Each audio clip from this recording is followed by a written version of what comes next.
You're talking about the South China Sea. It has long been a sticking point in bilateral relations, but you said repeatedly that it should not define our relationship.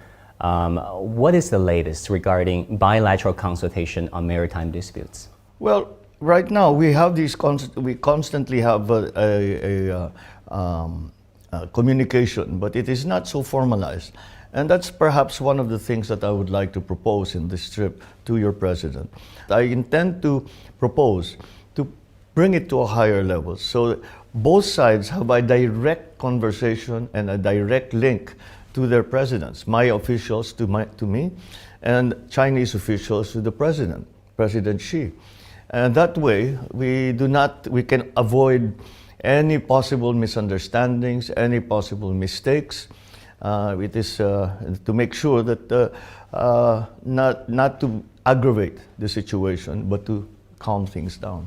Yeah, both sides expressed the willingness to jointly explore maritime resources such as natural gas and oil, but the devil is in the details, right, Mr. President? Yeah. It's all in the details, and there were sticking points too.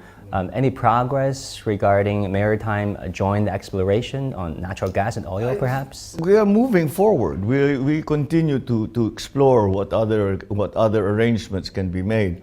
The sticking point came simply because of the application of law, which law, Philippine law or Chinese law, will apply in the area where we are doing the exploring. I hope that can be overcome, and we can find another way so we can continue to explore the natural resources in the South China Sea together or singly or in whatever other arrangement. But it's very important, especially for the Philippines, because we are now trying to move our energy mix from traditional sources to renewables. And the interim to that is probably going to be natural gas. Talking about geopolitics, Mr. President, there have been a number of Washington-led initiatives which Beijing considers thinly veiled China containment institutions, such as IPAF on the economic side and AUKUS and Quad on the security side. How necessary do you consider these institutions in this day and age? Well, it's, I guess, a response from the Americans for what they see.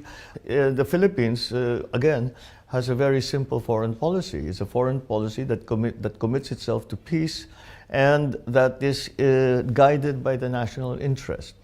And that national interest dictates that we will not allow ourselves to be drawn back into the old Cold War formula, where one has to take sides. The only side I'm on is the Philippine side. Fair enough. Very simple, and I think that is a good guide. There's a very famous African saying that when the elephants fight, the only one that loses is the grass. We might be the grass. We do not want to be in that